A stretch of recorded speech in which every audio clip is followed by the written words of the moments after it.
Pesona lokasi mistis di Kabupaten Jawa Tengah membuat bulu kuduk merinding.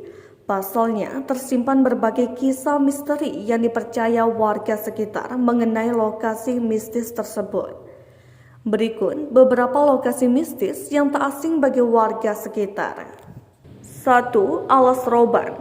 Dikutip dari Tribun Jateng, jalur Alas Roban sudah ada sejak zaman kolonial atau penjajah Hindia Belanda. Konon, jalan ini dibuka dengan sistem kerja paksa yang diberlakukan tentara Hindia Belanda, dan para pekerja disiksa jika tidak mau membelah bukit serta hutan untuk membuka jalan tersebut. Dari kerja paksa itu, tidak sedikit pekerja yang meninggal akibat kelelahan dan dibiarkan begitu saja. Rumor yang beredar lainnya, Alas Roban juga sebagai tempat pembuangan mayat oleh penembak misterius pada zaman Petrus. Memiliki jalur yang cukup terjal dan curam, jalur Alas Roban atau yang dinamakan Jalan Poncowati itu sering terjadi kecelakaan lalu lintas hingga memakan korban jiwa. Menurut Lailatul, warga Banyu Putih, beberapa pengendara pernah mendapatkan gangguan saat melintas di jalur itu. 2. Jembatan Sipung. Jembatan itu terletak di Jalan Yosudarso kilometer 1 arah Pelabuhan Batang. Konon, menurut masyarakat sekitar, jika hendak melewati jembatan tersebut, pengendara harus membunyikan klakson dan mengurangi kecepatan. Jika tidak, maka akan terjadi hal-hal yang tidak diinginkan karena selama ini sudah sering terjadi.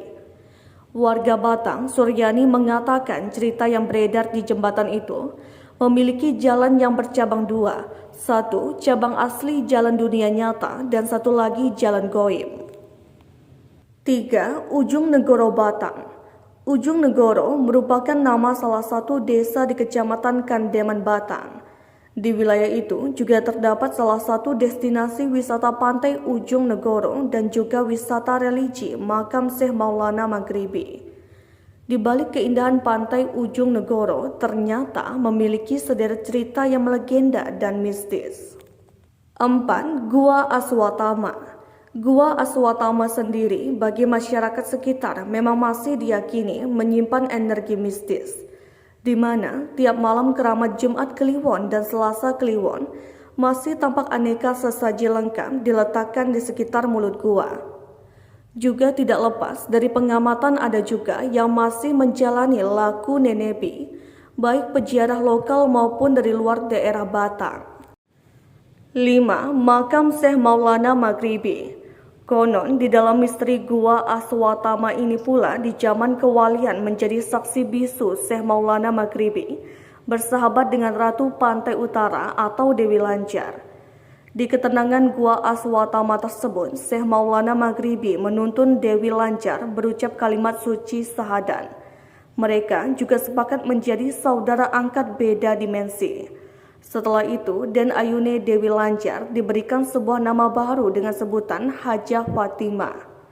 Hajah Fatimah konon juga sering menampakkan diri dan bergabung dengan ratusan peziarah, memakai busana muslimin bercorak warna putih, serta beraroma bunga melati alami, di sekitaran petilasan Syekh Maulana Maghribi yang berada tepat di atas Gua Aswatomo. Maka tak aneh juga bila banyak cerita-cerita seputar pelaku nenepi di Gua Aswatama ini mengaku bertemu dengan Dewi Lancar serta mendapatkan wejangan, restu atas hajat yang dipanjatkan kepada Sang Pencipta Alam. Berdasarkan penuturan warga sekitar, para pengunjung dilarang bertindak kurang sopan atau seenaknya sendiri. Jika hal itu terjadi, maka akan terjadi sesuatu atau kualat. Salah satu warga, Edo Lihun, menuturkan ada beberapa mitos yang dipercaya dari tempat itu. Misalnya, kalau pasangan yang belum menikah dan pacaran di sana, maka kepercayaannya bakalan putus.